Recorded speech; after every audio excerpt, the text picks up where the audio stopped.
बड़ी खबर जम्मू कश्मीर से, जहां पर राजौरी में डांगरी में एनआईए की अब टीम जाएगी जांच करने के लिए। राष्ट्रीय जांच एजेंसी की टीम वहां जाएगी जांच के लिए। घटना स्थल पर एनआईए की टीम जाएगी। राजौरी में पहले गोलीबारी होती है और फिर आईईडी धमाका हो जाता है। राजौरी में आतंकियों की तलाश की जा रही है। इलाके में सर्च ऑपरेशन चलाया जा रहा है। जिस इलाके में यह घटना हुई है वहां पर एनआईए की टीम जाएगी और आगे की जांच एनआईए की टीम करेगी। आतंकियों ने कल 3 घरों में हमला किया था, उन्हीं में से एक में आईईडी धमाका हुआ है और इसी की जांच के लिए अब राष्ट्रीय जांच एजेंसी की टीम राजौरी जाएगी। तो पहले गोलीबारी, इसके बाद आईईडी धमाका, 4 लोगों की मौत, 10 लोग घायल। इस हमले के बाद आगे की जांच एनआईए के जिम्मे। उपराज्यपाल मनोज सिन्हा ने इस हमले की निंदा की है, लेकिन इस घटना की तह तक जाना जरूरी है। किस तरह से टारगेट किया जा रहा है, पहले गोलीबारी की जाती। ये अपने घर के पास सिर्फ देसी मुर्गियों को पालकर हर साल 6 लाख कमा रहे हैं। आप भी ये करना चाहते हो तो फ्रीडम ऐप को अभी डाउनलोड कीजिए। फिर आईईडी धमाका किया जाता है। सवाल यह है कि आतंक का ऑल आउट कब होगा। जम्मू को अशांत करने की ये आतंकी साजिश, जिसकी तस्वीरें आप देख रहे हैं। पीड़ितों के घर पर आज आईईडी ब्लास्ट हुआ है। कल फायरिंग हुई थी, आज आईईडी धमाका हुआ है।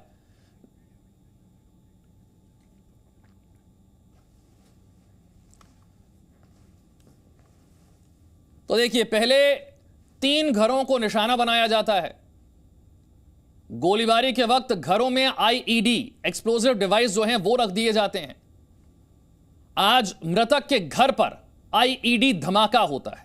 पहले वो आईईडी रखे गए थे, धमाका आज हुआ। पहले 3 घरों को निशाना बनाया, वहां पर फायरिंग की, इसी के साथ साथ आईईडी वहां पर रख दिए, प्लांट कर दिए। और जहां पर पहले फायरिंग की गई थी उन्हीं में से एक घर में आईईडी धमाका हो गया। इस धमाके में एक बच्चे की मौत हो गई, 5 लोग कुल मिलाकर इसमें घायल हो गए। एक और आईईडी भी बरामद हुआ है। इंप्रोवाइज एक्सप्लोजिव डिवाइस जिससे यह धमाका हुआ, ऐसा एक और भी बरामद हुआ है।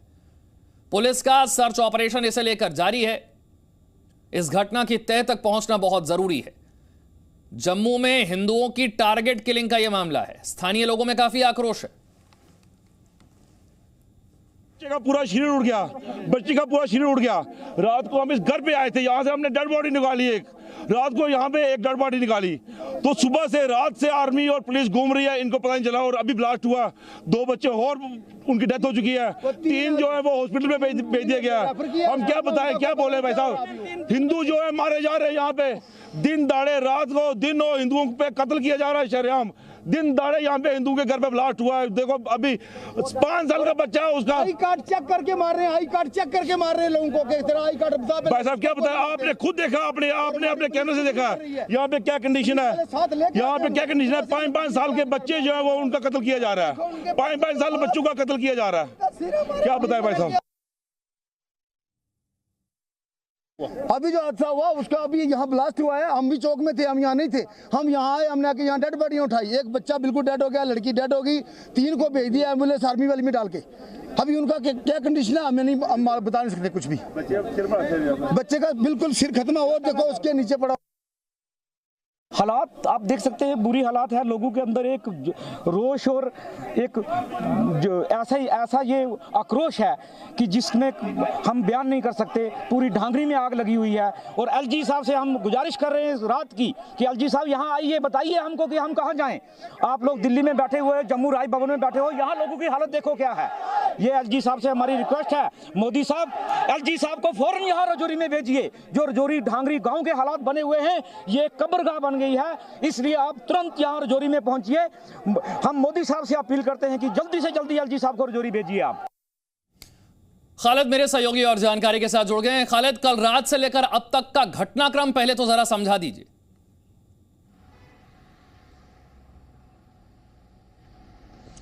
देखिए, मैं आपको बता दूं, कल 7 बजे की ये घटना है, जब जो इस गांव में 2 अज्ञात मिलिटेंट जो है बंदूक बरदार घुसते हैं और गांव के अंदर 3 घरों के अंदर दाखिल होते हैं, आईडी कार्ड चेक करते हैं और उसके बाद जब उनकी पहचान ये हो जाती है कि ये माइनॉरिटी कम्युनिटी से है, हिंदू समुदाय से है, तो फिर चश्मदीदों के मुताबिक उन पर फायरिंग की जाती है और उसमें जो है कल शाम को 10 लोग घायल हुए। तुरंत उनको हॉस्पिटल तो शिफ्ट किया गया लेकिन 4 लोगों की मृत्यु हो गई। 6 अन्य जो है उनमें से 2 क्रिटिकल को जम्मू मेडिकल कॉलेज शिफ्ट किया गया है एडवांस ट्रीटमेंट के लिए। 4 राजौरी गवर्नमेंट मेडिकल कॉलेज में उनका इलाज चल रहा है। लेकिन जो सबसे बड़ी चौंका देने वाली बात यह है कि कल रात से ही वहाँ पर जो है सर्च ऑपरेशन चल रहा है पूरे इलाके में, डांगरी गाँव में, और उन घरों में भी सर्च ऑपरेशन चल रहा था जहाँ पर हमला किया गया। लेकिन इसके बावजूद आज सुबह जैसे ही फिर से उन घरों में वो लोग घुस गए तो वहाँ आईडी विस्फोट हुआ जिसमें और जो है 7 लोग घायल हुए और उन 7 में से एक बच्ची 5 साल की बच्ची की मृत्यु हो जाती है। तो यहाँ पर सवालिया निशान खड़ा होता है कि अगर कल रात से ही उन घरों की चेकिंग हो रही थी, उन्हें पुलिस और सीआरपीएफ और अन्य सुरक्षा एजेंसियाँ चेक कर रहे थे, तो ये आईडी क्यों नहीं मिला। इसके बाद एक आईडी विस्फोट होता है और एक को बरामद किया जाता है। जब विस्फोट होने के बाद ये पता चलता है कि यहाँ विस्फोटक भी हो सकता है, तब बीडीएस को बुलाया जाता है, सिलेफर डॉग। ठीक है, कल रात से लेकर अब तक का घटनाक्रम खालिद ने समझा दिया। जम्मू कश्मीर के राजौरी में एक और आईडी भी मिला है। बड़ी खबर यह है कि एक और आईईडी भी मिला है जिससे डिफ्यूज किया जा रहा है। एडीजीपी जम्मू और सीआरपीएफ आईजी जो हैं वो इस वक्त मौके पर पहुंचे हुए हैं। स्थानीय लोगों में काफी गुस्सा है, काफी आक्रोश है। एक आईडी में तो धमाका पहले हो चुका है, अब एक और एक्सप्लोजिव डिवाइस मिला है। एडीजीपी और सीआरपीएफ के आईजी इस वक्त मौके पर हैं। खालिद और जानकारी के साथ है। खालिद, एक आईडी में तो धमाका हो गया, एक और इंप्रोवाइज एक्सप्लोजिव डिवाइस भी मिला है।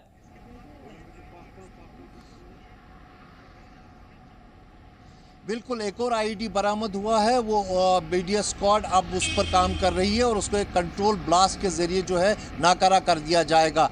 खुद एडीजीपी जम्मू जो है मुकेश सिंह, वो आईजीपी सीआरपीएफ और डिविजनल कमिश्नर जम्मू रेंज, वो तीनों अधिकारी जो है घटनास्थल के तरफ रवाना हुए हैं और कुछ ही देर में वो इस घटनास्थल पर होंगे, क्योंकि आज सुबह से ही जो गांव वाले हैं वो शवों को उनका अंतिम संस्कार करने से इनकार कर रहे हैं। वो कहते हैं कि एक तो इस इलाके में ये सुनिश्चित हो कि जो माइनॉरिटी कम्युनिटीज़ है उनको पूरी सुरक्षा प्रदान हो, और दूसरी जो मांग है वो ये है कि विलेज डिफेंस कमेटी जिनको डिस्बैंड किया गया था कुछ समय पहले, उन्हें फिर से रीएक्टिवेट किया जाए, उन्हें हथियार दिया जाए ताकि वो अपने गांव की खुद सुरक्षा कर सके। क्योंकि 15 दिन पहले ही इसी राजौरी में मेन मार्केट में एक आर्मी कैंप के सामने 2 लोगों की हत्या इसी तरह से फायरिंग में हुई थी। हालांकि उसमें पहले जो है शक की सुई आर्मी की तरफ गई थी, लेकिन उसके बाद बताया गया था कि ये मिलिटेंट हमला है जिसमें 2 लोगों को मार दिया गया है और उसका एक प्रोब भी घोषित किया गया है। अभी उस प्रोब की खालिद, जितना गुस्सा स्थानीय लोगों में है, सवाल ये उठ रहा है कि चूक कहां पर हुई, क्योंकि जिस जगह पर गोलीबारी की गई उन्हीं घरों में से कुछ घरों में आईडी भी प्लांट कर दिए गए, वहां पर चेकिंग भी की गई, इसके बावजूद पता नहीं चला सुरक्षा एजेंसियों को कि यहां पर आईडी है।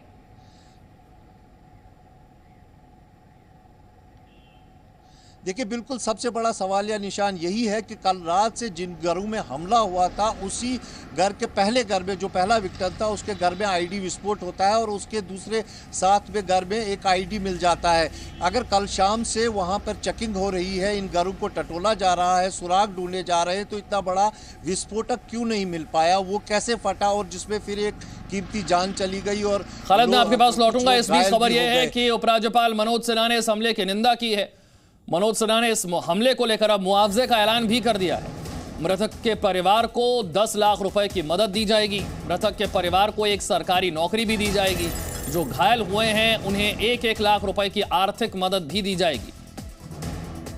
राजौरी में हुए हमले को लेकर स्थानीय लोगों में काफी ज्यादा गुस्सा है। अब उपराज्यपाल मनोज सिन्हा की तरफ से हमले की निंदा की गई है, मुआवजे का ऐलान किया गया है। सुनवाते हैं आपको।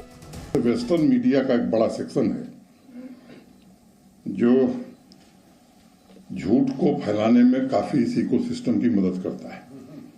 बात वो डेमोक्रेसी की करता है, लेकिन इस झूठ को फैलाने में मैं समझता हूं कि पाकिस्तान से ज्यादा योगदान उन लोगों का है। लोगों के मन से भय अब खत्म हो रहा है। डर और भय का जो एक वातावरण था, अनिश्चितता का जो वातावरण था, वो भी खत्म हो रहा है। इंसानियत का कत्ल यहाँ जम्मू कश्मीर के अंदर इन पाकिस्तान के दरिंदे आतंकवादियों ने किया है, बहुत ही पीड़ादायक, बहुत ही दर्दनाक ये सारा घटनाक्रम है। चुन चुनकर यहाँ दूर दराज के अंदर रहने वाले लोगों को निशाना बनाया जा रहा है। बहुत ही दर्दनाक हमले के ऊपर हमला। खालिद, एक बार फिर से मैं आपके पास आऊंगा।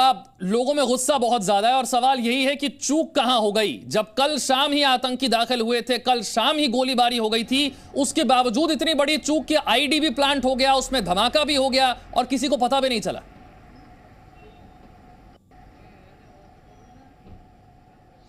देखिए, यही बात है। मैं आपको थोड़ा पीछे ले जाना चाहता हूं। आज से 15 दिन पहले जो हमला हुआ था उसके बाद से ही लोगों ने ये खदशा जताया था कि इस इलाके में जो है मिलिटेंट्स की मूवमेंट है, और सुरक्षा बल भी जानते थे कि इस इलाके में मिलिटेंट्स की मूवमेंट है, क्योंकि इसका ऊपरी इलाका जो है वो पीओके से सटा है, ऊपरी इलाका जंगल का है, वहाँ पर अक्सर मूवमेंट रहती है। और उसके बावजूद जो है इस तरह की घटना सामने आई, और उस घटना होने के बाद एक आईडी विस्फोट भी हो जाता है उसी जगह पर जहाँ पर पिछले 24 घंटों से लगातार तलाशी अभियान चलाया जा रहा है। और सुरक्षा बलों के पास पिछले 2 महीनों से ये इनपुट है कि जम्मू क्षेत्र में मिलिटेंट्स बड़ी कोई वारदात अंजाम देने के फिराक में है। हमने देखा कि नेशनल हाईवे पर भी जो एक एनकाउंटर हुआ, चांस एनकाउंटर, जब ट्रक में मिलिटेंट्स को पकड़ा गया और 4 को मार गिराया गया, उस वक्त भी ये खदशा था कि जम्मू को दहलाने की जो है साजिश रची जा रही है। उधमपुर में लगातार अगर हम बात करें तो आईडीज विस्फोट हुए हैं, आरडीएक्स मिला है। इनपुट्स बराबर थे इंटेलिजेंस के कि जम्मू क्षेत्र में किसी बड़ी घटना को अंजाम देने की कोशिश की जाएगी, और उसके बावजूद ये चूक हो जाती है। तो ये कहीं ना कहीं सवालिया निशान खड़ा होता है सुरक्षा एजेंसियों पे, जो स्थानीय पुलिस है उस पर। और सबसे बड़ी बात कि कल रात से ही जिस जगह पर चेकिंग चल रही हो, जिन घरों को टटोला जाता है, उसी घर में के आंगन में सुबह एक विस्फोट होता है, एक बच्ची की जान चली जाती है, 6 लोग अन्य घायल हो जाते हैं, और उसके साथ वाले प्रीमिसेस में एक और आईडी मिल जाता है जिसको अब नकारा करने की कोशिश की जा रही है। तो कहीं ना कहीं लोगों में ये गुस्सा कल शाम जब आतंकी दाखिल होते हैं, वो फायरिंग करते हैं, वहां से लेकर आईडी धमाका होने तक का फासला, समय का कितना फासला था, कितने घंटे का फासला था फायरिंग और आईडी ब्लास्ट में?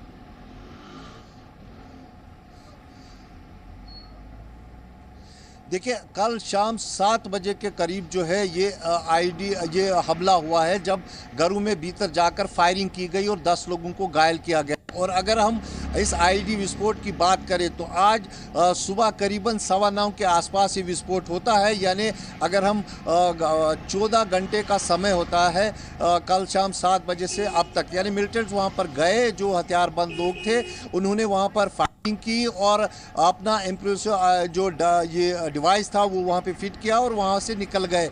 और उसके बाद जब ये घटना हुई तो तुरंत इस जगह पर पुलिस, सीआरपीएफ और सेना के लोग पहुँचे और पूरे इलाके को घेरे में ले लिया, चेक पॉइंट्स लगा दिए, एंट्री एग्जिट पॉइंट सील कर दिए, तलाशी अभियान शुरू किया और खासकर इन घरों में सुराग ढूंढने की कोशिश की जहां पर मिलिटेंट्स जाकर भीतर जाकर आईडी कार्ड चेक किए थे और लोगों को मार दिया था। उन घरों की ज़्यादा चेकिंग हुई, लेकिन उसी घर के प्रीमिसेस में आज सुबह करीबन 9:15 के आसपास जो है ये आईडी विस्फोट होता है और उसमें फिर से एक बार एक बच्ची की जान चली जाती है, 6 लोग अन्य घायल हो जाते हैं, में 2 को सर पे चोट लगी है, उनका हॉस्पिटल में इलाज चल रहा है, हालांकि उनकी हालत स्थिर बताई जा रही है।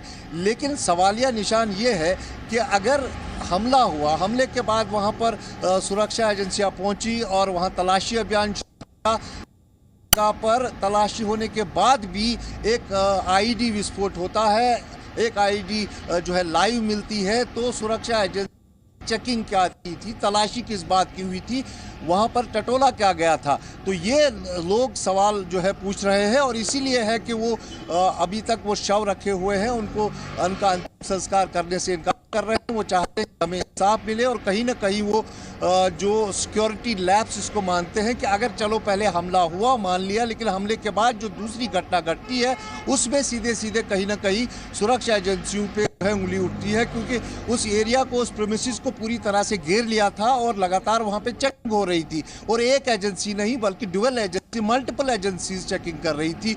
वो तो मल्टीपल एजेंसीज को भी वो आईडी नहीं मिलती है जो विस्फोट होता है, और जब विस्फोट होता है उसके बाद खालिद, हमने देखा कि स्थानीय लोगों में गुस्सा बहुत ज्यादा है। शवों को सड़क पर रखकर प्रदर्शन भी किया गया। स्थानीय लोग क्या कहते हैं इस घटना को लेकर और अब उनकी मांग क्या है?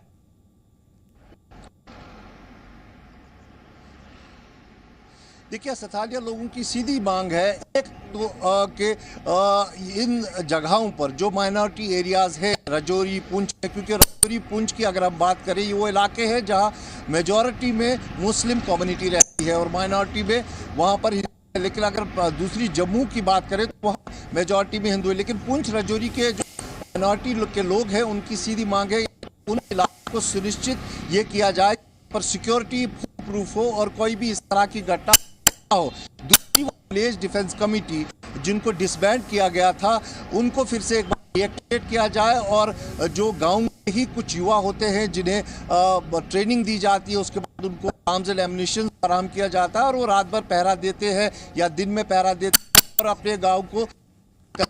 जब 90s में यहाँ पर मिलिटेंसी चरम पे थी तब इन हिंदू एरियाज में, चाहे किश्तवाड़, बड़, डोडा, चिनाब वैली की बात करें, राजौरी, पुंछ की बात करें, तो वहाँ पर वीडीसीज को बहुत ही स्ट्रांगली बनाया गया था और वहाँ पर उन्होंने काफ़ी सेना और अन्य सुरक्षा एजेंसियों के साथ मिलकर एंटी मिलिटेंसी काम भी किया था और चाहते हैं कि उन वीडीसीज को फिर से एक बार जो है रिएक्टिवेट किया जाए ताकि जब तक सुरक्षा बल आते हैं घटना पर या उनका हस्तक्षेप होता है तब तक वीडीसीज उस हमले को रोक सकती है। तो इस बात की वो जोर दे रहे हैं। और दूसरा ये कि अगर इस इलाके में मूवमेंट है तो इसको पूरी तरह से जो है कॉम्बिंग की जाए इस जंगल को और देखा जाए कि मूवमेंट कहाँ कहाँ है और अगर मिलिटेंट्स यहाँ पर बसे हैं, उनके हाइडआउट्स हैं, तो उनको बस किया जाए।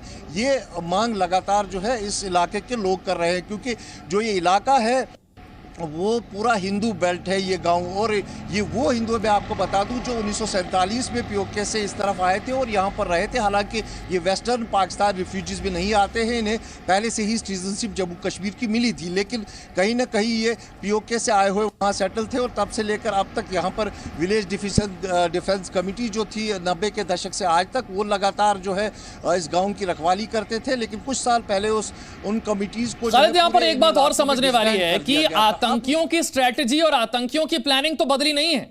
हिंदुओं को आई कार्ड देखकर या आधार कार्ड देखकर उन्हें टारगेट करना, टारगेट किलिंग करना, ये तो पिछले कुछ वक्त से उनकी प्लानिंग चल रही है। स्ट्रेटजी बदलनी अब सुरक्षा बलों को पड़ेगी। हम ये नहीं कह सकते कि आतंकियों ने अचानक कोई नया काम कर दिया जिसके बारे में सुरक्षा बलों को आइडिया नहीं था, अंदाजा नहीं था। यही तो हो रहा है, लंबे समय से हो रहा है। देखिए, बिल्कुल मैं ये आपकी बात में ऐड करना चाहता हूँ। सिर्फ इतना बदला है कि पहले ये टारगेट किलिंग्स जो हमने इस पिछले वर्ष देखी है वो कश्मीर में होती थी, शोपियान इलाके में जहाँ पंडित थे वहाँ उनको निशाना बनाया गया, जो नॉन लोकल्स जहाँ नौकरी करते थे उनको निशाना बनाया गया। लेकिन अब ये टारगेट किलिंग्स जो है जम्मू में होती दिख रही है, जो एक बहुत बड़ा चिंता का विषय है क्योंकि जम्मू में जो हिंदू कम्युनिटी है या दूसरी कम्युनिटीज़ हैं वो ज़्यादा उनकी आबादी है वहाँ पर, और वहाँ पर अगर इस तरह से गाँव में हमला होता है, इस तरह से फायरिंग होती है तो ये सुरक्षा एजेंसियों के लिए एक बहुत बड़ी चुनौती होगी वहाँ पर उनको रोकना। क्योंकि वहाँ पर जिस तरह से कल उन्होंने हमला किया है, एक मास किलिंग का प्लान लगता है कि 10 लोग पर फायरिंग हुई है, उसमें से 6 को बचा लिया गया, 4 की मृत्यु हो गई। आज सुबह एक आईडी विस्फोट हुआ, तो एक बड़े पैमाने की घटना को अंजाम देने का पूरा प्लान था, तो इससे नकारा नहीं जा सकता है। तो अब टारगेट किलिंग्स जो है जम्मू प्रोविंस में हो रही है और ये मैं यहाँ फिर दोहराना चाहता हूँ कि सुरक्षा एजेंसियों के पास इनपुट्स थे पिछले 2 महीने से कि जम्मू क्षेत्र में अब टारगेट होंगे, चाहे किसी मिलिट्री एस्टैब्लिशमेंट पे हमला होगा, चाहे माइनॉरिटी कम्युनिटी पे हमला होगा, तो इस तरह के हमले वहाँ पर होंगे। ये इनपुट्स थे कि बड़ी वारदात अंजाम दी जाएगी और जिसके चलते हमने देखा कि राजौरी में 15 दिन पहले भी हमला किया गया और आज उसी जगह से केवल 8 किलोमीटर दूर इस गाँव में भी हमला किया गया और यहाँ पर वो कुछ हद तक सफल भी हुए। हालांकि उसके बाद पूरे इलाके को घेरे भी ले लिया गया है, तलाशी अभियान को बड़े पैमाने पर चलाया जा रहा है और एलजी ने खुद ये साफ कर दिया है कि जो भी दोषी होगा उसको बख्शा नहीं जाएगा, एक्स ग्रेशिया भी अनाउंस किया गया। लेकिन इसके बावजूद लोगों में रोष है। रोष इस बात का है कि अगर पहले से आपके पास इनपुट है तो पहले से वो कदम क्यों नहीं उठाए गए, इन माइनॉरिटी एरियाज़ को जो है सुरक्षा प्रदान क्यों नहीं की गई, यहाँ कोई बंकर्स क्यों नहीं लगाए गए, यहाँ अज्ञात लोग अगर आते जाते हैं तो उन पे चेक क्यों नहीं रखा गया। ये सब बातें जो है ये प्रश्न उठते हैं। और अब केवल इस गांव की ही बात नहीं है, बात पुंछ, राजौरी, डोडा, किश्तवाड़, भद्रवा, इन जगहों पर जहां पर भी हिंदू कम्युनिटी है उन गांवों में अब सिक्योरिटी को कैसे अपग्रेड किया जाए, वहां कैसे इनको एक सेंस ऑफ सिक्योरिटी का एहसास दिलाया जाए कि आप सिक्योर है, हम हैं यहाँ पर, आप खड़े हैं। तो ये सब बातें जो है कहीं ना कहीं लोग पूछ रहे हैं।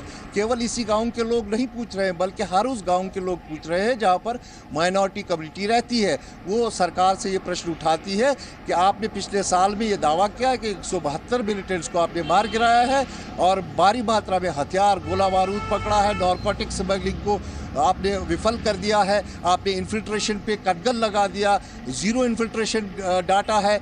लेकिन उसके बावजूद बिल्कुल राजौरी की घटना बहुत हैरान करती है, क्योंकि कल शाम जिस जगह पर फायरिंग हुई, जहां पर सघन तलाशी ली गई, उस सघन तलाशी के बावजूद आज सुबह उसी जगह पर आईईडी ब्लास्ट हो जाता है। लोगों में कितना गुस्सा है, देखिए लोगों में कितना गुस्सा है। ये तस्वीरें आपके सामने हैं। पाकिस्तान का झंडा लेकर उसे जलाने की कोशिश करते हुए, अपना आक्रोश, अपना गुस्सा दिखाते हुए, और ये सब कुछ हो रहा है राजौरी की घटना के बाद। राजौरी में कल शाम जिस जगह पर आतंकी फायरिंग करते हैं, जिस जगह पर सघन तलाशी ली जाती है, उस तलाशी के बावजूद वहां पर आईईडी है, इम्प्रोवाइज एक्सप्लोजिव डिवाइस है, इस बारे में किसी को पता नहीं चलता और उनमें से एक आईईडी में आज धमाका हो जाता है। पाकिस्तान हाय हाय, पाकिस्तान हाय हाय, पाकिस्तान हाय हाय, पाकिस्तान हाय हाय, पाकिस्तान हाय हाय, पाकिस्तान हाय हाय, पाकिस्तान हाय हाय, पाकिस्तान हाय हाय, पाकिस्तान हाय हाय, पाकिस्तान हाय हाय, पाकिस्तान हाय हाय, पाकिस्तान हाय हाय, पाकिस्तान हाय हाय, पाकिस्तान हाय हाय, पाकिस्तान हाय हाय, उग्रवादी हाय हाय, उग्रवादी हाय हाय, उग्रवादी हाय हाय। ये अपने घर के पास सिर्फ देसी मुर्गियों को पालकर हर साल 6 लाख कमा रहे हैं। आप भी ये करना चाहते हो तो फ्रीडम ऐप को अभी डाउनलोड कीजिए।